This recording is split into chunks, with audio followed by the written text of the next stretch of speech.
Hey there, A's Day fans. Welcome to our Tuesday edition of our show. I hope each and every one of you are off to a great start with your weeks, and thank you for being so patient and waiting an extra day for the newest edition of A's Day. Once again, I'm your host, Joe Grado. We're talking everything athletics baseball.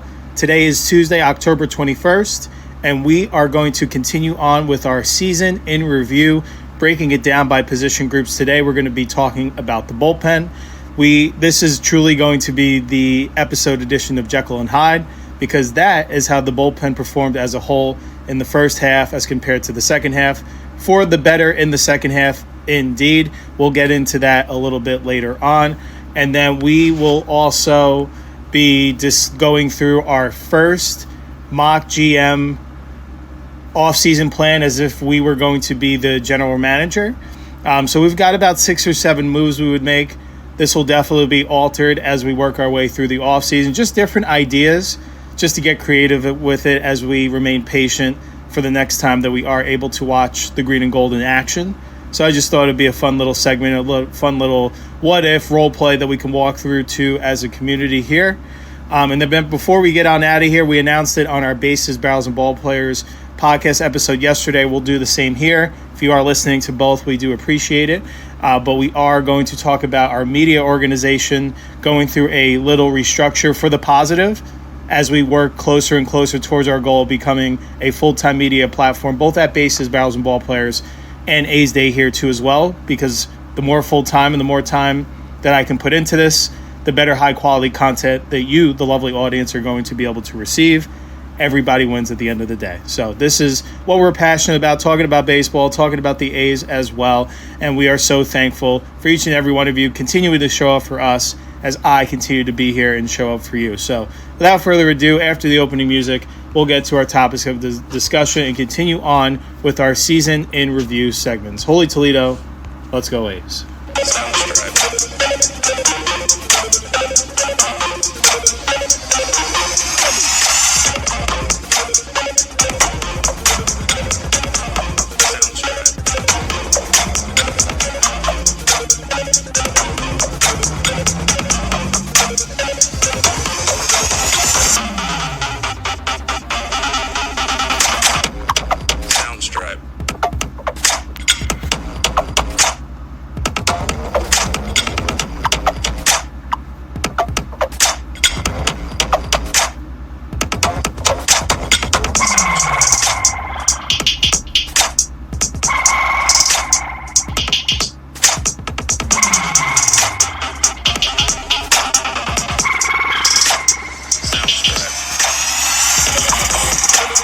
All right there, A's Day fans. Thank you once again for tuning in to our Tuesday edition of our show.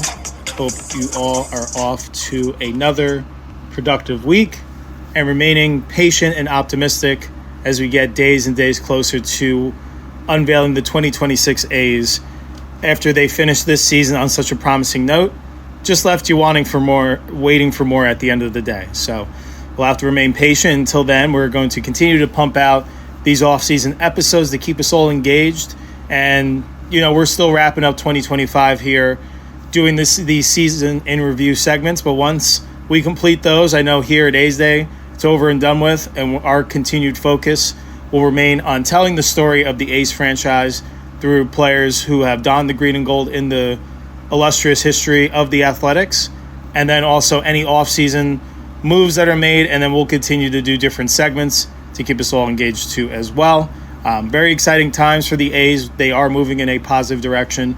I do think 2026 certainly can bring about a ton of promise. So before we jump on in, just want to give us all also a reminder of where you can find us outside of our podcast episodes, which continue to be available wherever you listen to your favorite podcasts. A's Day is going to be there too as well.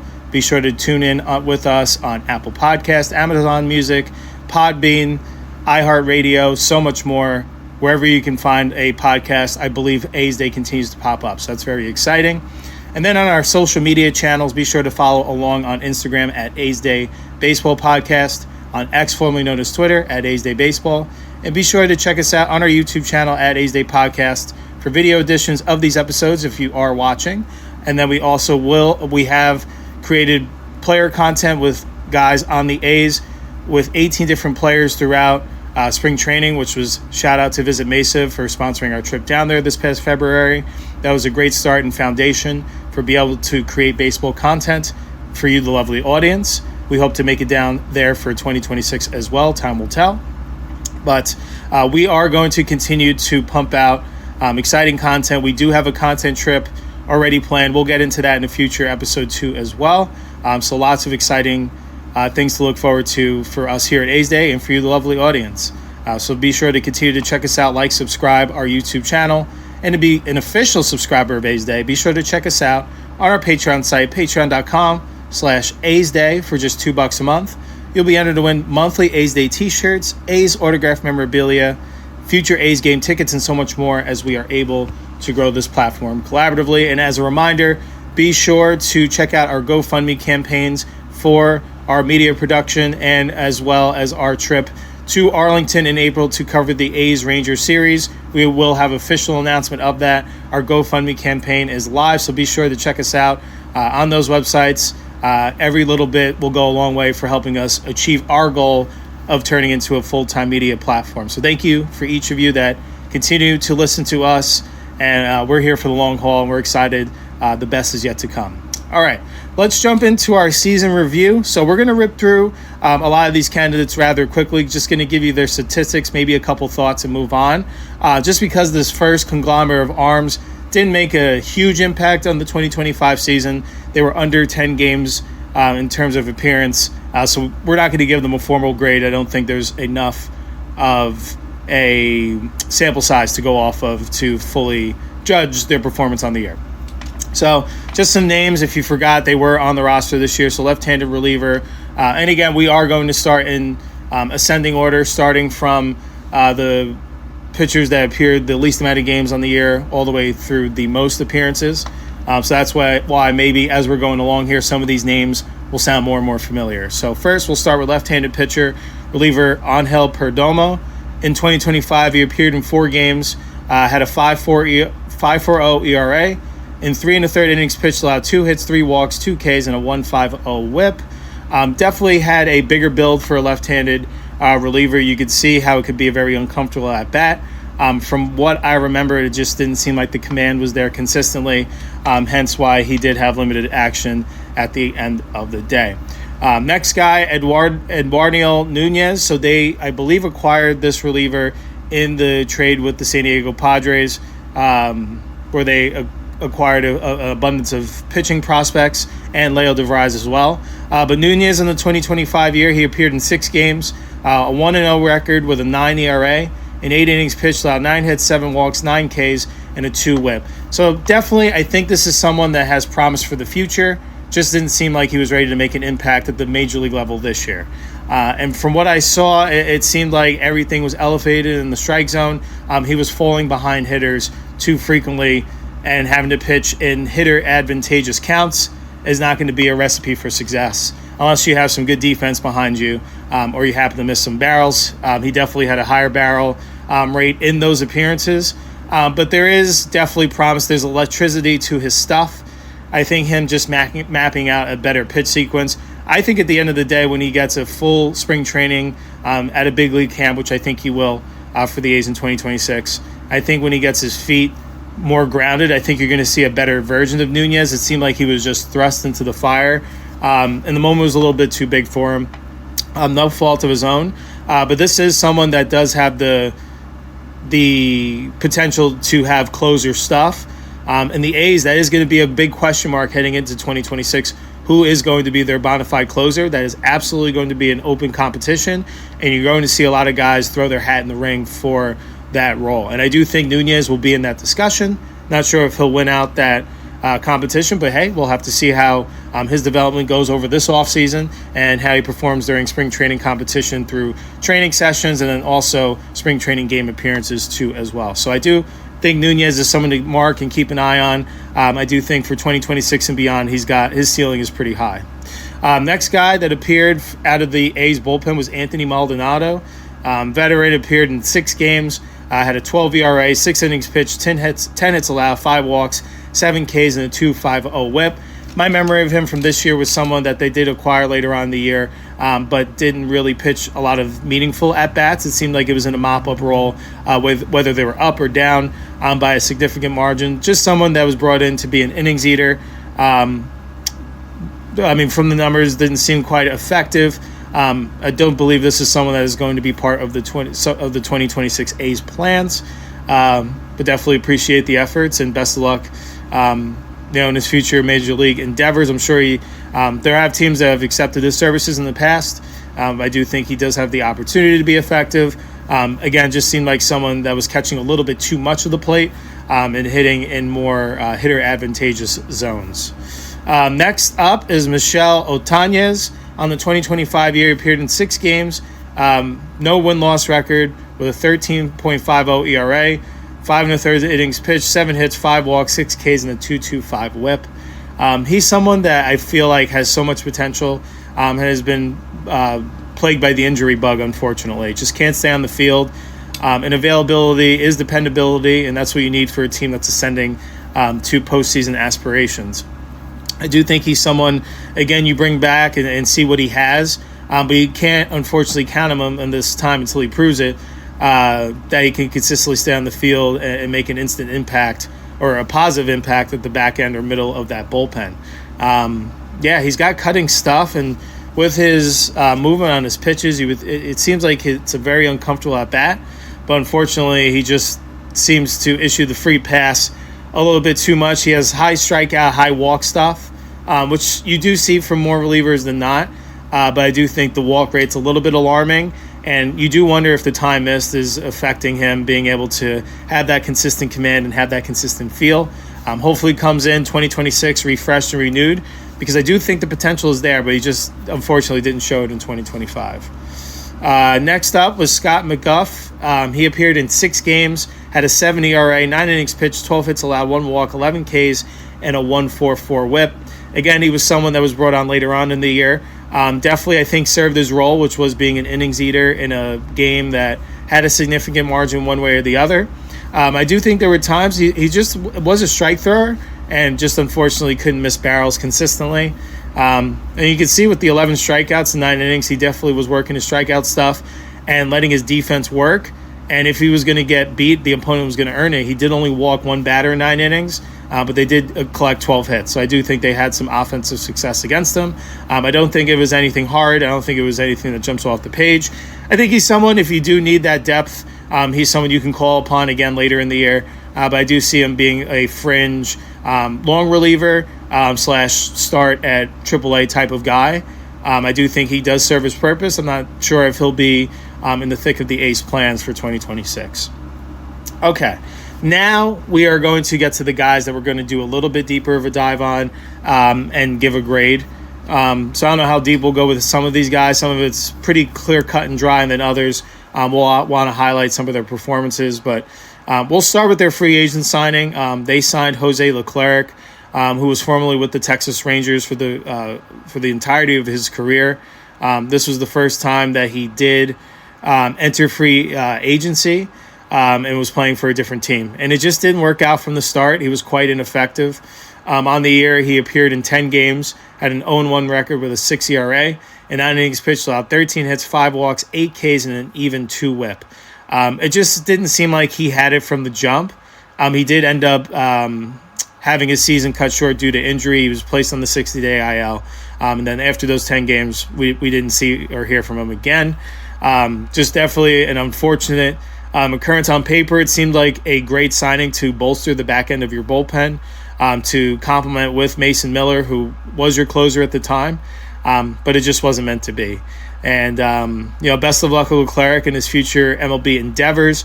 They did sign him in the 2024, heading into 2025, I believe it was in November of that year, or it might have been actually December. They signed him to a 1-year, $10 million contract. Thought they would get good value out of it. Unfortunately, it did not pan out. So we gave him a D. I do think the expectations was to perform a little bit better. And I guess no fault to his own. Injuries do happen, but it's just unfortunate when one of your bigger free agent splashes only makes it through 10 games and doesn't serve the purpose of filling in, being the setup man to, and being that positive bridge to Mason Miller, where it should be lights out. It was almost everything but. Just didn't really have a feel for that splitter, was falling behind hitters more frequently than we were accustomed to. You do wonder if that adjustment to a new environment, like I had mentioned on previous episodes, as a team, it seemed like it took them a while to settle into their new home at Sutter Health Park, and then later on the year, they played a better brand of baseball there. You wonder if on an individual basis, he had been with Texas his whole career, and just being the first time in a new home, sometimes it does take a year to get adjusted to that. It does tie into the human psyche at the end of the day, and that is important, much more important even than the physical that you can contribute to having on-field success. But I do think Jose Leclerc, he'll be able to wipe this slate clean. I don't believe he'll be brought back by the A's, but I do think there will be plenty of suitors that are going to count on him having a bounce back, because he does have a pretty good resume. He is a World Series champion and pitching some big moments during the Rangers World Series run. So I do think that's still in there. I do think it was one of those years between ineffectiveness and then an injury. It was just, you just chalk it up to a bad year. And then that 2026, you hope for his sake, is business as usual. All right, next we're going to talk about left-handed pitcher Brady Basso. He is someone that has the capability of both being a long reliever, but has actually been groomed to work his way through the A's minor league system as a starting pitcher. He came on later in the year, so he missed the majority of the season due to recovering from an arm injury, recovering for an extended period of time, but he did come back at the end of August, I believe. In 2025, I believe he was a September 1st call-up, actually. My apologies. But he did appear in 11 games this year.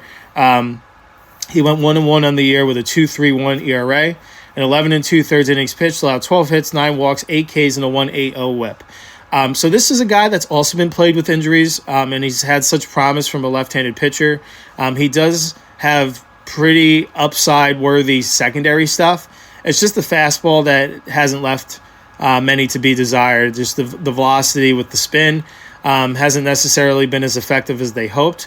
But in his small sample size for this year, it's definitely a good promise. I think for him, you just wanted to check off the boxes that he could get through a certain portion of appearances and maintain a good level of health. Seemed like they cleared that hurdle. And you'll expect him to be in the mix probably for that fifth and final spot in the rotation, but also a spot is as that swingman, that long reliever in the bullpen for 2026, because I do think he does have a place and a purpose and is really effective against left-handed hitters. So I do think he's someone that we gave a B- just because I don't think it's enough of a sample size. He was like a fringe B- B because I do think he did a good job of bearing down and pitching out of situations. Did allow some traffic, but I do think he did a good job of bearing down, trusting his defense or trusting his stuff to know that he can either limit damage or put up a zero. And it felt pretty confident when he was out there, especially the more and more time he got there out on the mound. So looking forward to seeing what 2026 brings for Basso indeed. Next up, we're going to talk about Ben Bowden. He appeared in 11 games, didn't have a win-loss record, had a 4.22 ERA, in 10 2/3 innings pitched, allowed 9 hits, 5 walks, 7 Ks, and a 1.31 whip. He was regarded as a top 25 prospect rather recently. He graduated from that. He was kind of just like right there in the middle for me. I don't think it was anything that jumped off the page, but I do think that he did serve his purpose too as well. I do think heading into 2026, he's going to be one of those fringe guys that you'll see either at the AAA level or at the big league level. I think spring training is going to matter a lot for him and how he fares in those live ABs against ace hitters, but then also in spring training appearances too as well. I know you take spring training with a grain of salt, but guys have won jobs there in roster spots plenty of times. It happens every year. Like Justin Sterner, who we'll talk about later on in this episode, he appeared out of nowhere. They just picked him up from waivers, I believe, from the Tampa Bay Rays, and he started his big league career at spring training with 10 scoreless, or his A's career, with 10 scoreless appearances, 12 scoreless innings in spring training, which allowed him to win that roster spot. They just kept seeing a guy that kept putting up zeros, letting his defense work, and striking out batters in an effective clip too as well. So he was definitely one of the top stories out of this past year's spring training. It can happen again to one of these guys. I do think Bowden can fall into that group. Once regarded as a higher grade prospect, you wonder if his value is taking a little bit of a hit because he was a little bit up and down, but all in all, I do think he is someone that has promise for 2026 and beyond too as well. We gave him a C+ for his performance on the year. Next up was Noah Murdock. So he got let go quite a while in this season. I believe it was at the end of May due to ineffectiveness. But he was the Athletics, real life version of Nick LaLoosh from Bull Durham. That lots of walks, lots of strikeouts. Just this lanky kid with tons of potential, lots of life and velocity on his fastball. You seem like he's just absolutely destined for back end of a bullpen type stuff. It just really, when it was bad, it blew up. And he would lose the strike zone completely. And then we'd be in the strike zone, we'd be in hitter-friendly counts. But then there would be other times he would wiggle in and out of first and second nobody out situations, second and third one out situations, and come out clean, striking out the side. It was just so Jekyll and Hyde from him. Eventually he got DFA'd, and I think the Royals brought him back. That's who he's with currently. But on the year, he appeared in 14 games, pitched to a 1-1 record with a 13.24 ERA, and 17 innings pitched, allowed 26 hits, 20 walks, 21 strikeouts. That's what I'm talking about there. And that's what I remember. I remember it started off with such promise where he wiggled out of that situation in their opening series in Seattle, and then it just kind of deteriorated from there. So best of luck to Murdock. Really hope he figures it out, because I do think the talent is there. He's just got to rein in the arsenal of his repertoire. I think that's what's going to have to happen. I do think there's promise and hope for him to find a home in that Kansas City bullpen, but I do think there's some growth that needs to occur for sure in terms of harnessing in his repertoire. We gave him a D. That's a pretty inflated ERA. We love the strikeout pitch, but we don't really love the alarming high walk rate. Seemed a little bit too erratic for the A's to continue to throw back out there. He did get a good chunk of games.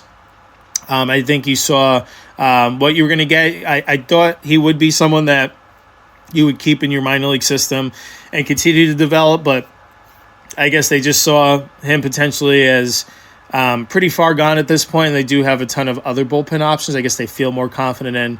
But best of luck to Noah Murdock. I do think he still has some potential there. Looking forward to tracking his future with the Royals.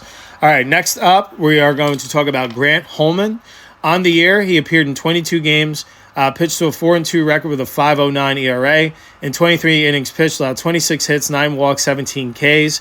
A lot of the bulk of his work came early in this year. His season came to an end in the middle of the summer on the 60-day IL, unfortunately. But he'll be ready to go and ready to compete in this Athletics bullpen once again for spring training well in advance. He served as an opener a few times. And early on in the year, he seemed to come in situations where it was either a tie ball game or they would be down one and then rally, hence why he was able to secure 4 wins so early. I thought he was good. I thought there were just a couple of outings that got away, especially I think when they kept going to him in such a short span of time. You can see he had less depth on his secondary pitches, and I think he was falling behind. But when he was used on a pretty regular basis in terms of having optimal rest, maybe not being used so frequently on back-to-back days, when he was going every other, he was rather effective. I love his tempo. He seems to be able to wiggle in and out of danger too as well. I do think he's someone that fits the middle relief role perfectly. He's a good bridge. He's not going to light you up with electric stuff, but he's going to get you out with that splitter and his other secondary arsenal too as well, and he just attacks. I do think he is someone that you got to keep an eye on in terms of for long-term injury concern. I do think that is something that has flared up from time to time during his professional career. But when healthy, he is good. I do think he is someone that needs to be a part of the 2026 bullpen equation. You just hope he finds a way to come back stronger than ever and to find a way to find that longevity. Because, again, availability is the best quality you can have. I do think Holman in this bullpen makes it even lengthier than it ended up being in the second half of this past season. So looking forward to seeing Holman bounce back and have hopefully a full 162 of health on a team that I do think will have an opportunity to get into the postseason dance. So I do think there are going to be meaningful innings in that right arm for Holman. And just want to shout out Grant Holman. We met him during spring training. We got to interview him for about 5 minutes after one of their practices. He was very nice and offered the opportunity to come on A's Day sometime. in a virtual or in-person fashion for a future episode. So Grant, if you are hearing this, we would love to either interview you over the off season or maybe into the 2026 season. I would love to pick your brain about pitching, see how the recovery is going and what your preparation looks like for 2026 to be a meaningful part in this bullpen. We gave him a B- for the season, just a little bit inflated with the ERA and his season coming to an end. Limited his availability, but like I said, I think he was quite reliable when he was in there. I'm looking forward to seeing him being firmly in the bullpen mix and plans for the 2026 season. All right, next up, we're talking TJ McFarland, the left-handed reliever. On the air, the veteran pitched in 26 games, had a 6.89 ERA, a 15 and 2/3 innings pitched, allowed 26 hits, 3 walks, and 7 Ks. He was just someone that didn't seem like he got it going. The year prior, he was the leading reliever in terms of games appeared out of the A's bullpen. He just didn't quite have that same effectiveness. They brought him back on the 1-year contract. Thought he would be that good lefty lane for opposing teams' lineups. He just wasn't missing bats this year. Seemed like he was battling injury, just kind of battling ineffectiveness. Again, one of those years that it seemed like whatever could go wrong did go wrong indeed. So we gave him a grade of a C this year. He, still had some effective outings, but all in all, he would even tell you himself this wasn't nearly his best work. Not sure if he's someone that they are going to bring back. I do know he is in that boat of being a 1-year veteran reliever candidate. So I'm sure they'll open discussions, and I guess they'll have some meetings discussing if they do believe he'll be a part of the bullpen plans for the 2026 team, or if they believe they can get better options in free agency via trade or even in their own farm system. I do think they have some good lefties, so if I had to guess, I'm going to say that they're probably not going to bring him back. I think Hogan Harris, who we are also going to talk about later in the show, is going to have a higher leverage role than we expect for 2026. So I do think he'll slot in pretty consistently to where McFarland would be. So I don't think there is a need to have two of the same in that role. So I would give the nod to Harris there. So again, best of luck to TJ McFarland. He'll definitely find a home. Bullpens always need a reliable lefty. I do think he'll have a bounce back too as well. I just do think in that camp, the A's have a plethora and could get, I believe, more consistent production there. All right, next we are going to, and this is another guy that I think they will bring back and can slot into this role too as well. Of course, I'm talking about left-handed reliever Sean Newcomb. He appeared in 36 games. They got him back. He was with the A's previously, and then he was with the Red Sox to start the year. They get him back via trade, and they have an opportunity to get Newcomb, and he was very effective in this bullpen. 36 games, he had a 2-1 record with a 1.75 ERA. And 51 and a third innings pitched, allowed 39 hits, 14 walks, 50 strikeouts, and a 1.03 whip, and even earned 2 saves as well. I think he had his fingerprints all over this bullpen as to why they were very effective in the second half. In the second half of the season, this bullpen had the second lowest ERA in all of baseball with a 2.99 ERA, only behind the Cleveland Guardians. They were rather effective. It was a closer by committee and bridging the gap from starters to end of game by committee. And so many guys stepped up. And Newcomb was one of the most consistent contributors in this A's bullpen. He was rather effective. I do think he will slot in very well next year. He is a free agent heading into 2026. And you'll hear later on this episode, not to give too much away, but we do have him as a priority to bring back on at least on a 1-year deal. But we'll get into those details a little bit. But I do think he's that important. He was very effective, and he's very tough on left-handed hitting. I do think he's someone that you circle and make a priority, bring back in this bullpen, that I think has a ton of positive momentum heading into 2026. We gave him an A. He was very effective. Didn't have any big blow-ups. I do think he was one of your most dependable relievers by season's end by far. All right. Next up, we're talking about the young right-handed pitcher, Elvis Alvarado. On the 2025 year, he appeared in 37 games. He had a 1-1 record with a 3.19 ERA. In 42 and a third innings pitched, he allowed 34 hits, 22 walks, 50 strikeouts, and a 1.32 whip. Alvarado was someone that when he first got the call, he was just trying to throw everything he can as hard as he can. It led him to being initially erratic with his command. But then once I think he got his feet wet at the major league level, started seeing some positive outcomes, working with his pitching coaches, I think he really got more grounded, and you saw a much more confident Alvarado by season's end, to the point where I was saying, circle this guy as your closer candidate for 2026. He's got the stuff. I do think he figured out the composure and demeanor in a hurry. Like, it was definitely, again, a roller coaster for him early, where I do think he was falling behind hitters, walking guys at a high alarming rate. His walk rate definitely decreased significantly as the season went down. You saw him just pitch with a lot more confidence and higher leverage rolls too as well. So he's got absolute ease with gas, 98 to 100 with absolute ease. I think you circle this guy as someone that should be firmly in the mix to be your closer for 2026. He's got the stuff. He's got the demeanor. Now let's see how he develops over the offseason, and let's see how spring training camp goes for him. But I do think he's someone that's firmly in that competition. I was very impressed with his stuff and his development as the season went on. We gave him a B+. I think the growth that he made this year really stood out to me. And I love the strikeout rate. I love the movement on all of his pitches. And his size, that's just got to be such a tough, difficult at-bat imposing, especially for opposing right-handed hitters. But Alvarado is someone I'm very excited about for 2026 and beyond. Fingers crossed that he stays healthy and remains effective and just builds upon 2026, or builds upon his positive ending to 2025 for a very consistent 2026 indeed. All right, next we're going to talk about someone that is not with the A's any longer, but definitely made a large chunk of appearances in the first half of the season. Of course, talking about the initial closer for 2025, Mason Miller. He appeared in 38 games, a 1-2 record with a 3.76 ERA, and 38 1/3 innings pitched, allowed 21 hits, 18 walks, 59 strikeouts, and he was 20 of 23 in save opportunities. He ended up being traded to San Diego at the trade deadline with J.P. Sears. The A's, in return, got a haul of those prospects. Miller kind of had a roller coaster start too as well. You just wonder the effects of pitching at Sutter Health Park was an adjustment for this pitching staff as a whole.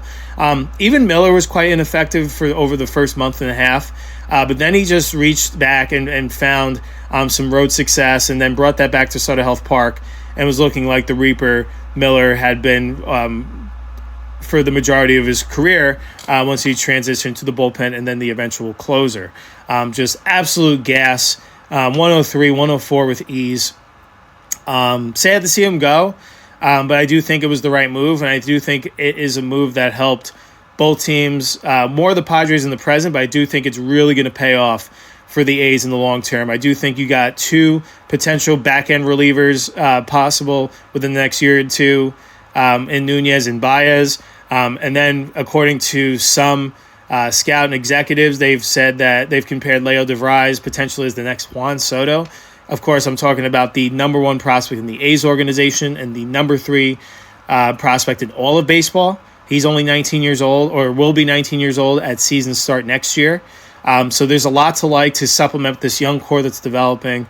I do think that this trade's really going to pay off dividends for this young ascending team, and I do think for the Padres, it helped get them across the goal line for their playoff push. I think Miller had a .77 ERA during his final 2 months in San Diego and was throwing absolute gas, 105, 104 in the postseason against the Cubs. So it worked out for the Padres too as well. And Miller is someone that will be around for a team in San Diego that will be continuing to stay in contention for postseason success and beyond for sure.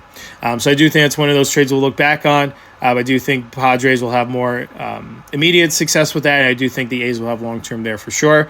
But best of luck to Mason Miller.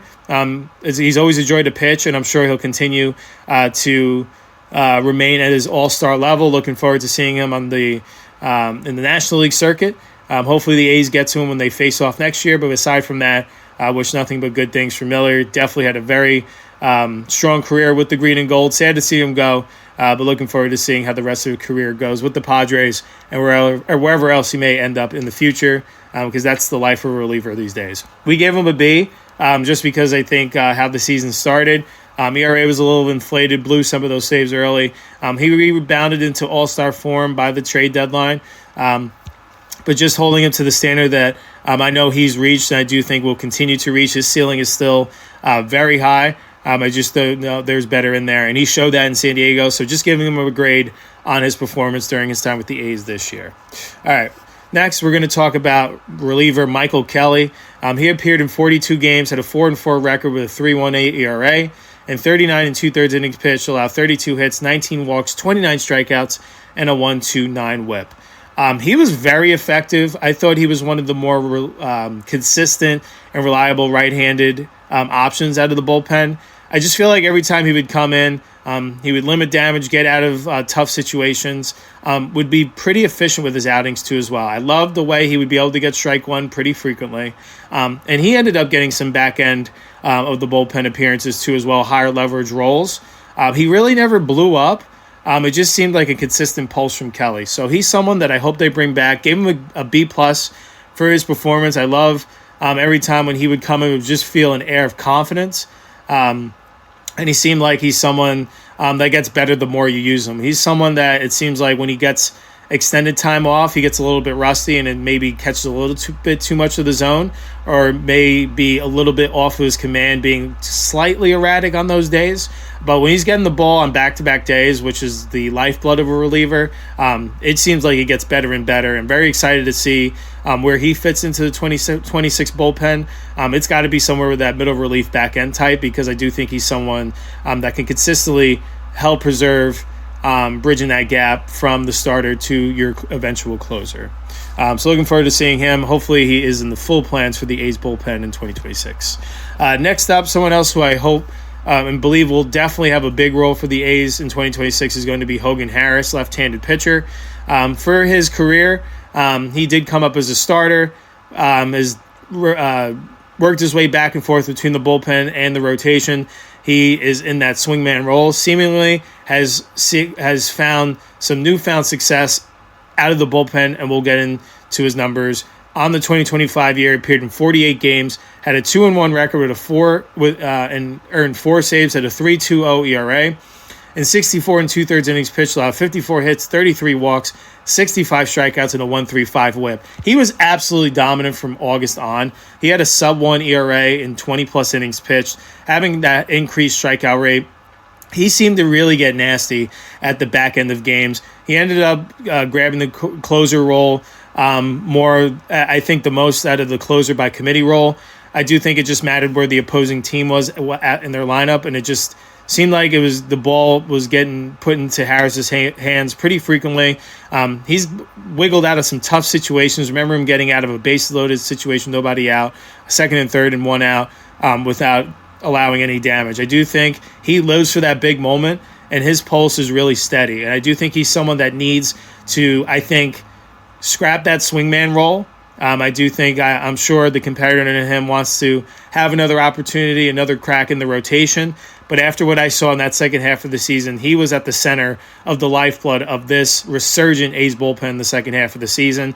I do think he has his role, and I do think he can really flourish in it. So would love to see Harris. He'll be in the competition for the closer competition for sure. He shows the demeanor for it. He's tough as nails. But at the end of the day, I do think he would serve his purpose better, maybe as that bridge gap from the 7th and 8th, because he has that starter experience. I do think he is someone that can go multiple innings. So I just think he could provide more value than just being stuck in a 1-inning role. But I do think he has earned every opportunity to be named the A's closer. Looking forward to seeing what that competition looks like, because I do think you're going to have a lot of good arms be throwing their hat in the ring. So really liked what I saw from Harris in 2025. Looking forward to seeing what 2026 brings as well. We gave him an A- for his grade on his 2025 performance. We got 2 guys left that we're going to talk about. We're talking about our reliever, right-handed pitcher, Tyler Ferguson. He appeared in the second most games for the A's this year. 56 games, 4-2 record with a 4.66 ERA. He had 2 saves. He logged 58 innings, 43 hits, 34 walks, 54 strikeouts, and a 1.33 whip. I think Ferg is someone that he had a tough middle stretch of the season. He seemed like he was really getting elevated with his pitches in the zone, getting into hitter-friendly counts, and he was giving up some extra base hits at an alarming rate. And I do think he's someone, once his confidence was shaking a little bit, that's when you saw the walks increase a little bit.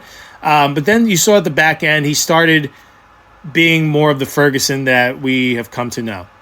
When you look at Tyler Ferguson, you look at his stuff, he has all the makeup that you would believe to be able to be your team's closer. It just hasn't clicked enough consistently. It just seems like there's something missing there.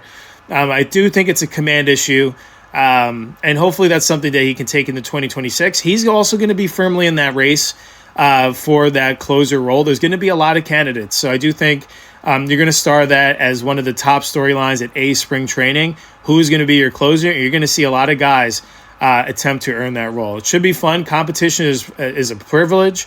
That means that you have a commodity and you have a team that has an important role that is, again, working towards bigger goals of getting back into the postseason dance. So Ferguson, we gave a C. We just think that ERA is a little bit inflated. He definitely got into some situations where I think the opponents came through in a clutch spot, blew a couple of holds. So I do think there is more in the tank for him, and definitely want to see him work his way back with this club in 2026. But I do think spring training will matter for him, and early on in the season, he does have the potential to be a closer. I see him more as that middle relief, maybe end up being a setup type guy, but time will tell, and looking forward to seeing him bounce back in a big way in 2026. And then finally, we get to the reliever that made the most starts out of the A's bullpen. We're talking about Justin Sterner. And on the 2025 year, he appeared in 59 games, had a 4-3 record with a 3.18 ERA. In 65 innings pitched, allowed 47 hits, 21 walks, 70 strikeouts, and a 1.05 whip. Just want to clap it up for him. Sterner was a guy who got his start with the Rays. Wasn't even a guarantee that he was going to make the A's opening day roster. And all he did was put up zeros in spring training. We mentioned that earlier in the show.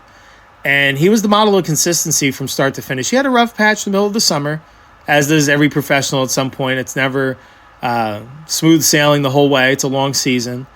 But I do think when you look back at it from start to finish, he was the most reliable reliever on a consistent basis. He kept putting up zeros, especially earlier in the year. The bookends of his season, I think, are very solid. He's someone that I do think does a good job of just competing, pumping the strike zone. And he did have a pretty high strikeout rate in his 51 inning or 65 innings, He had 70 strikeouts. So he did a good job of keeping the ball in the ballpark too as well. He had a brief stretch where that was drifting away from him, but in terms of his overall season theme as a whole, I don't think his home runs allowed were anything too inflated. He's someone that absolutely deserves a ticket back on this team and plays a valuable role of being that middle reliever that can also pitch 1 to 2 innings at a time and be a positive bridge to your setup man and your eventual closer. Sterner absolutely needs to be in this bullpen next year. We gave him a B+ on the year. He was just so reliable and really loved what I saw. I do think there is more in the tank for him there too as well. He's just someone that has a knack for putting up zeros and hates giving up runs. It seems like he beats himself up when anytime he would go up a run, and really took pride in putting up zeros on that scoreboard, especially that impressive scoreless streak he got off to this year. So that wraps our season review of the bullpen. They were really the story of the Jekyll and Hyde of this year. They were one of the team's worst bullpens in baseball this year in terms of the first half, and then the second half they were the second best in terms of team ERA. So I do think they built up a lot of positive momentum there. I do think there's a lot of pieces that you like going into 2026, and now you have the offseason to build upon that, add some more short-term relievers, and add any more supplements that we'll get into here in our first mock GM offseason plan to supplement this very solid offensive core. But before we get into our second segment today, we are going to do a quick ad read for Tom's Watch Bar. We're thankful that they hosted us during one of our content trips to Sacramento prior to an A's home game. Located minutes away from West Sacramento, right in the heart of DoCo. We were treated to a delicious meal, a smorgasbord of delicious food and drinks. So we'll do a quick ad read for that. Level up your game day experience with a menu that goes beyond the ordinary. From elevated sports bar classics to chef-driven dishes and bold, crave-worthy flavors, every bite is crafted to delight. Pair it with an ice-cold beer, a handcrafted cocktail, or a refreshing seltzer, and you might just forget you're in a sports bar. Come on in to Tom's Watch Bar, located steps away from the Golden One Arena, home of the Sacramento Kings. It's Sacramento's biggest sports bar, Sacramento's biggest sports party, 50-plus beers, 75-plus screens, 50-plus specialty cocktails, every game, every day, all games that matter. All right, let's get back to the back half of our show, and we are going to do our first mock GM offseason plan of 2025. So this is just our initial overview of what we would like to see, and then we will tweak it as we go. We'll subtract some, maybe add some, but definitely this is a developing plan based on what the offseason baseball forecast and outlook looks around the league. And that's what any professional should do. In this role, I'm looking at supplementing the team in a positive way. This team is ascending in the right way. They keep adding on wins from the years prior. Between this year and last year, they added 7 wins to their win total. And if you take away that 3-week stretch from the end of May to early June, where they went 1-20, this team would have been right in the thick of the wild card race for sure. So that, and it shoulda, coulda, woulda, and those games did happen. So there's nothing you can do about it. But I do think at that time you still saw a team that was developing to a new home in Sacramento, developing into a new day routine, because a lot of these guys were used to a major league routine with major league facilities. I do think they did a good job of Sutter Health Park, making it as comfortable as they could for both sides. But at the end of the day, it's still a minor league facility. So there were some adjustments to get used to. I do think they made them swimmingly as the season went on, and you saw a better performance at Sutter Health Park in the second half of the season. They were winning more games. But I think with where this team is ascending to, they had the second, I believe the third best record in all baseball since June 15th. And the ascension of Nick Kurtz and this young core, there's a lot to like and a lot to say that, this team is ready to take that next step and at least be in the postseason discussion. So how do you do that? You can't stay stagnant and rest on your laurels of what happened in 2025, because what happened in 2025, yes, there was a ton of positivity to come out of the season. A lot of young guys developed. And that was another point that I was in the middle of making, that you saw a lot of young guys get their MLB experience, learning at this level, turning into truer professionals. And I think you saw a higher rate of comfortability by season's end, and a team that went from hoping to win to expecting to win. So I do think that flip of the script is why you saw such vast success from the A's in the second half of this season. So with where this team is headed to, you can't stay stagnant. You got to build upon this team, because 76 wins was enough to be in the postseason discussion. So it's got to be better, right? So, and there's ways to do it. You do have the pieces in-house, but there are outside measures that I believe should be taken to really thrust this team into postseason discussion. I mean, you look around the league, Toronto Blue Jays the year before had 77 wins for 2024. They won 94 this year, and they're in the World Series representing the American League. So that turnaround can happen quickly if you have the right philosophy in place in terms of baseball operations and you have the talent in the room, which I think you do. I just think there is a few moves that we need to be making to tweak this and get this really going in the right direction. So financially for the 2025 year, they had a $73 million, $118,981 payroll that they operated with. And currently with contracts that they have guaranteed on the books, they're currently at $47,178,571. So that's a difference of approximately $26 million. So they will re-sign some of these guys that were on one-year deals, but there are going to be guys that let go. So there are going to be free agents coming in from outside places. I do think there is going to be room for trades to be made to really bolster this roster too as well. Some key areas that I'm going to be focusing on in our mock offseason plan is revamping the bullpen a little bit, adding some starting pitching depth, second base, third base, utility, and a catcher too as well. Okay, so these are the arbitration-eligible guys that the A's have on the roster thus far. Ken Waldichuk, Luis Medina, Austin Wynns, Shea Langoliers, and J.J. Bleday. So in this situation, you're likely to non-tender Austin Wynns and J.J. Bleday, which is shocking. So we'll start with Wynns. I do think he is someone that is an established MLB veteran, is a very solid backup catcher. I think he showed some good pop from the right-handed batter's box in his limited action. I do think he's someone that does throw out runners at a pretty high clip. I do think the A's just have in-house answers in that situation with Willie McIver and Daniel Susac. That'll be a battle, I believe, for the second backup catcher role again. I love the energy that McIver brings. I do think Susac is someone that's been coming on the rise. He just hasn't necessarily put it together consistently, but I'm sure that is a battle that will work its way into spring training. With that, I think the A's will be happy with that. Maybe you dip into free agency and see what's out there. But I do think in that situation, you let Wins go. He is valued to win an arbitration case at $1.8 million. I do think that's $1.8 million you could focus on revamping your bullpen.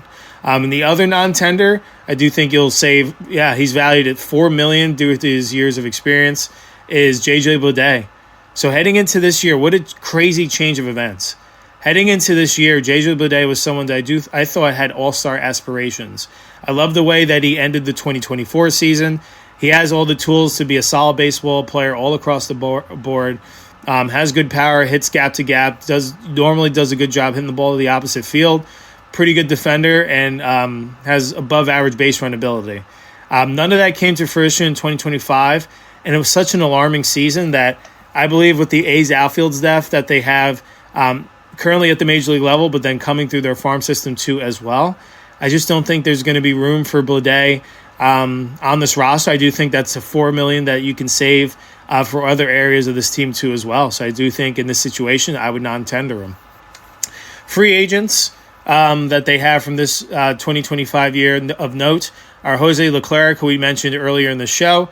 He was brought in this past year on a $10 million deal. I don't think he's someone that you'll re-sign. But Sean Newcomb is the other one who we do have a plan to re-sign him. We'll get that to here in a minute or so. But with that, let's get to just some of our transaction ideas that we had that we do believe that could bolster this A's team to getting back into the postseason dance for the first time since 2020. So first, we want to start with free agency. So we were looking at adding someone that is a util type, could potentially win the second base job, because at the end of the day, I do think that is an open competition. While Zach Geloff is heralded as the projected guy to be the everyday second baseman, he hasn't proven to be able to stay healthy at the major league level, and he has looked overmatched against major league pitching at times. So I don't think that's necessarily something you could write in stone. He's someone that is going to be very firmly in the mix to be the everyday second baseman. But you do have guys like Hernandez in the mix, Max Muncy, depending if you put him at second or third. But I do think, and even Leo DeVries, we'll see if he works his way into the middle infield mix. You either put him at second. I know he's only going to be 19, and most likely he'll start the year at AA. But the way these prospects are ascending, you just never know if, depending. I do believe DeVries will get an invitation to spring training. If it just really takes off and he makes it really impossible for them to send him back down, you never know that you can see a 19-year-old starting up the middle with Jacob Wilson. But until that day, I do think we're getting a little bit ahead of ourselves. I do think DeVries is someone that will be in the equation most likely in 2027. So with that, I do think you want to have someone that has some veteran experience, but can play multiple positions in case you do have someone really step to the forefront and take that second base job. You can have someone that can play middle infield, you can play outfield. I'm talking about signing Willie Castro, who is going to be entering his age 29 season. During the 2025 season, he played second base, shortstop, third base, and all three outfield positions. He is 1 year removed from being a 2024 All-Star. So I think 2025 was a couple steps back. And sometimes you're just the product of your surroundings. The Twins seem to be headed to a massive rebuild. They traded off 10 or 11 guys at last year's trade deadline. So that can have an effect when you have less protection around you in the lineup. Your numbers and overall production could suffer with it. I do think he was a product of that. During the 2025 season, he batted .226 with 11 home runs, 33 RBIs, and a .679 OPS. He did have a positive base running value according to Baseball Savant of 1. He has a rocket for an arm and is known for his defensive acumen and adaptability too as well. He had an 89.9 miles per hour average arm velocity, which was in the 86th percentile of all of baseball. He provides defensive versatility. So I think he's worth bringing in. Wouldn't bring him in for anything overly extended. I would bring him in on a 2-year contract valued at $14,700,000 with a team option for a third year. All right, next transaction. I think it's really important. I love the trend where the A's are signing and keeping and holding on to these guys, seeing that they're building this young core the right way. I do know maybe the purpose is to have a winning product in Vegas, but I do think the way baseball operations has been going, I do think Sacramento is going to have an opportunity to see a winning product sooner rather than later. This past offseason, they gave Lawrence Butler a 7-year contract and then gave Brent Rooker a 5-year contract. Let's continue that theme. Let's continue to hold on to the guys that you want here, donning the green and gold for the long term. I think Shea Langoliers, it's time to get it done. You avoid arbitration with him. And I think because he's valued at being eligible to win the arbitration case at $5.1 million. So why not just make it, let's get it done before his value, I believe, can really skyrocket even more. He's ascending into one of the best catchers in all of baseball. During the 2025 campaign, he batted .277 with 31 home runs, 72 RBIs, 27-year-old catcher who's just entering his prime.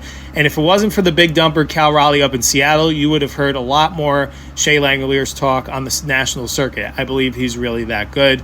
So what I would do is do a 6-year, $50 million contract with a mutual option for a 7th year. That would take him through his age 34 season, valued at $8,333,333 per year. I think everyone wins. Shea Langoliers gets that long-term security, but I do think this is a very team-friendly contract. So I do think this could work out for both sides. Transaction number 3, moving along. We want to make our first trade.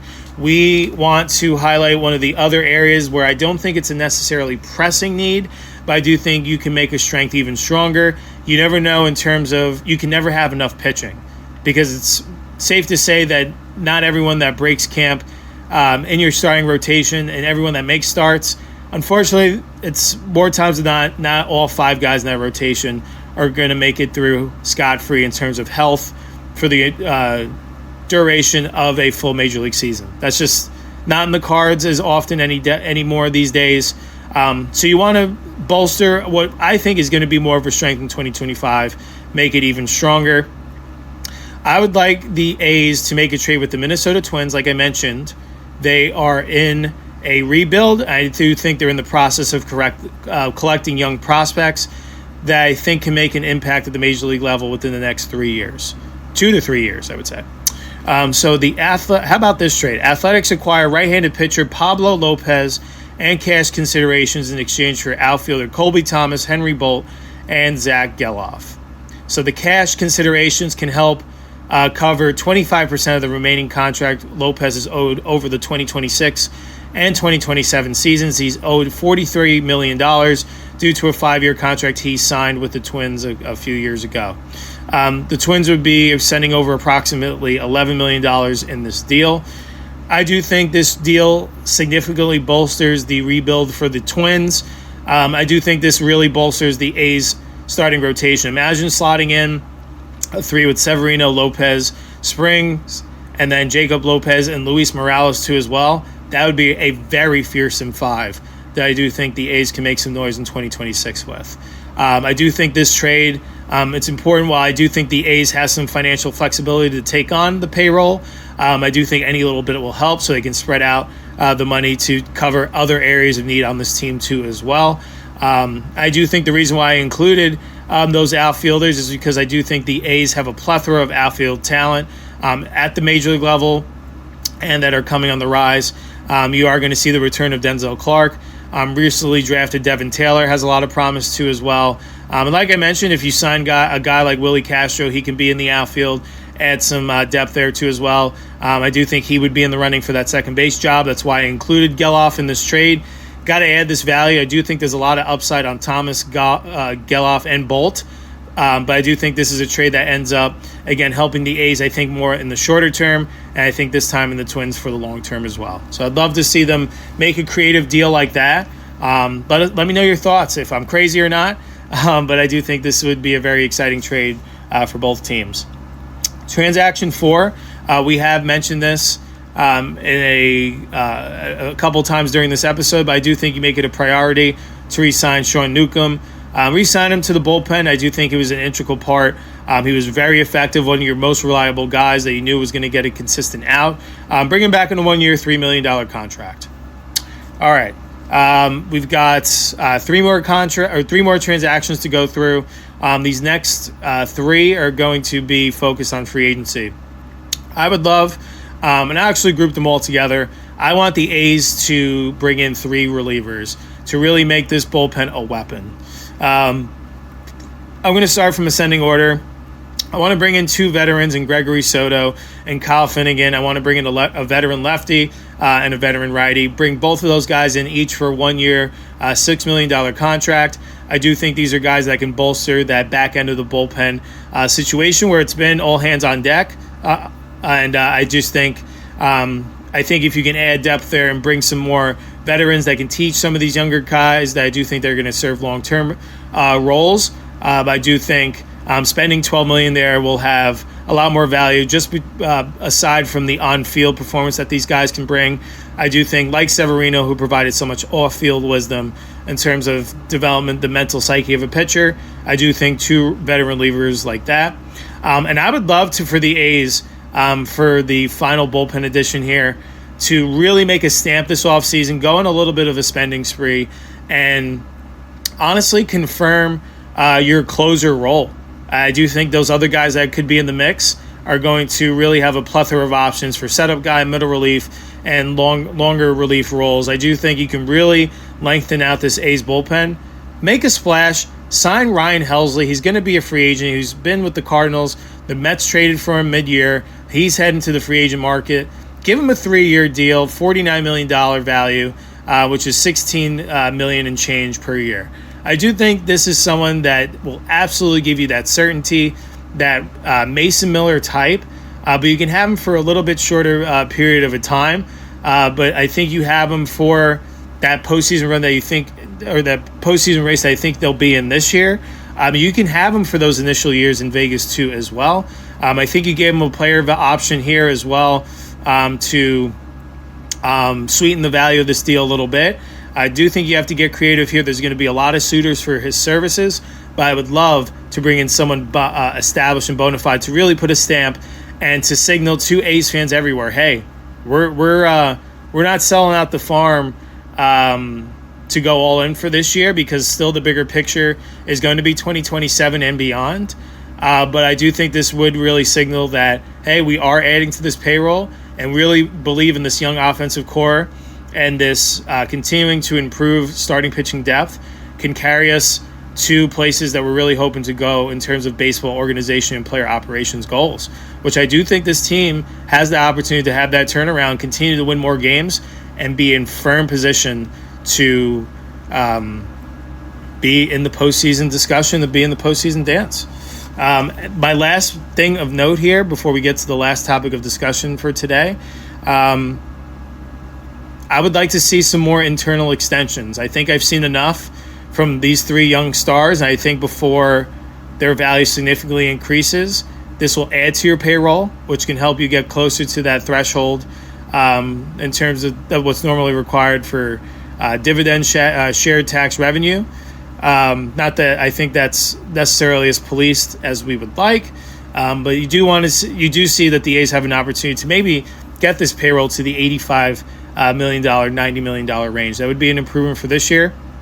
But I would love to see them extend Nick Kurtz, give him something in the ballpark of 7 years, $105 million. Jacob Wilson at 6 years, $45 million, and Tyler Soderstrom, who I think had, outside of Kurtz, the most complete season for a position player on the A's. I do think he was the model of consistency, and now he's up for a Gold Glove Award nominee for his play in left field, at a position that he didn't even know he was going to be playing until the year already had begun. So shout out to Sodi. I do think continue that trend, lock up these 3 and Shea Langoliers for the long term.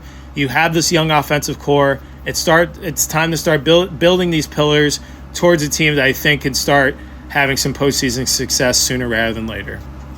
Okay, before we get on out of here, we are going to make our media restructuring announcement so that we have a clear understanding of where we are going as a platform.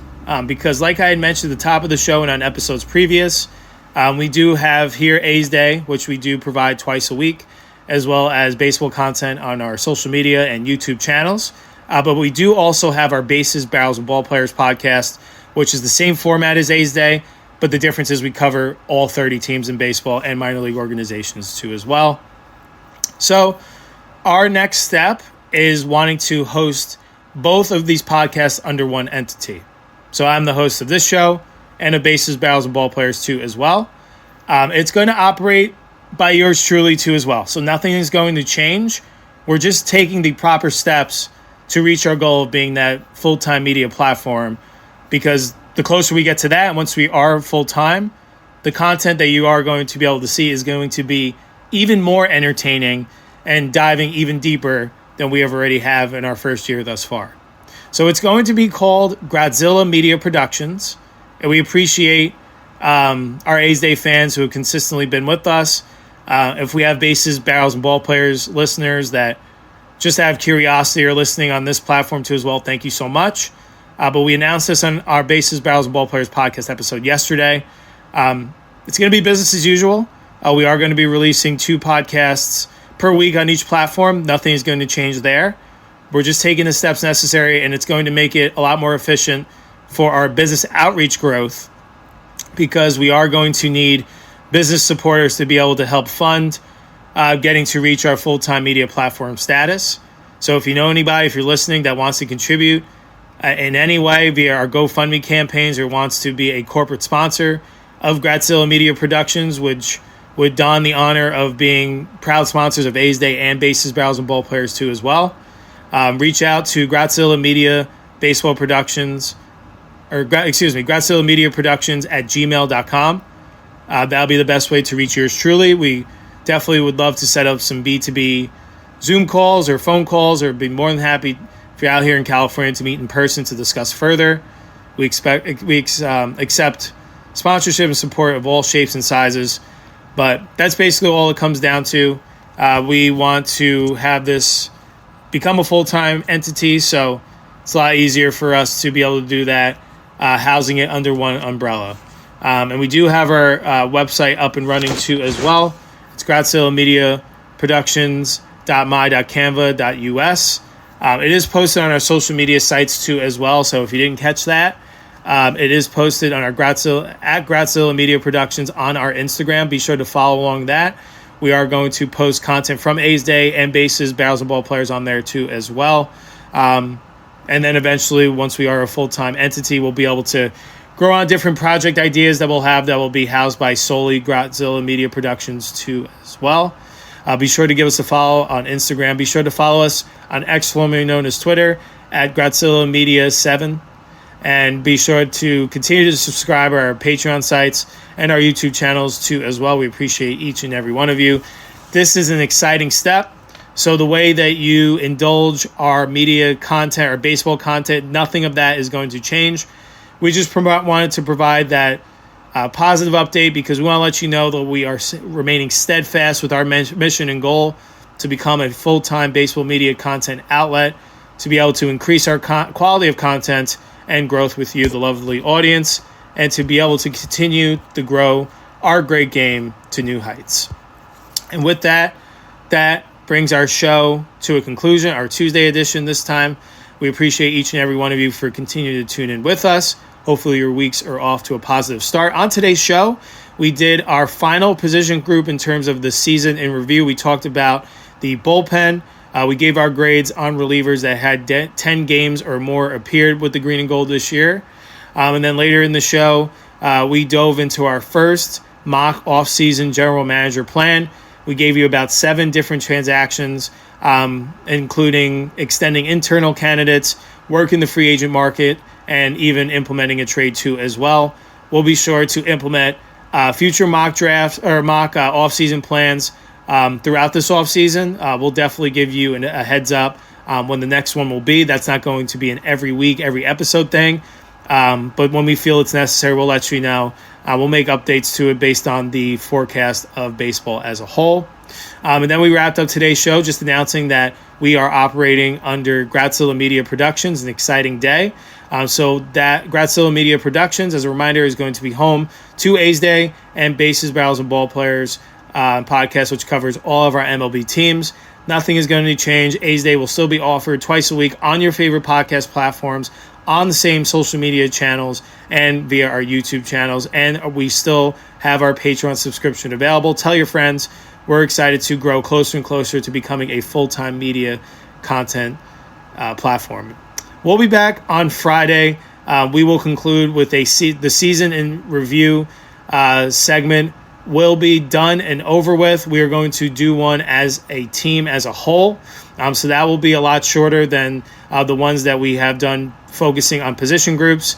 And then we will have our next This A's Player in History segment. We will actually select the era of the team of the A's where the next player that we will discuss will come from. And then you will be in for a surprise. I'll have to tune in Friday to learn more about who we selected. So we have put a sheet of paper for each decade of A's baseball as a franchise. So they were founded in 1901. So there's a lot of decades in here. So we will see which one we do end up selecting. I've got one in my hand, and I'm looking up now. And we are going to have a segment on Friday's show with someone from the 1920s. So that'll be very exciting. I'll put that to the side so that for next Friday's show, it'll be a player from a different era. So you have to tune in. It'll definitely be a deep cut throwback in the day A's franchise player. Very excited to let you know what affiliation, like what city the A's were in during the 1920s and the player that we end up going with. So Friday should be a fun show, keeping us connected in the offseason as we get closer and closer to when the green and gold will report to spring training 2026. That's all I have for you on our latest edition of A's Day. Once again, I'm your host, Joe Grado.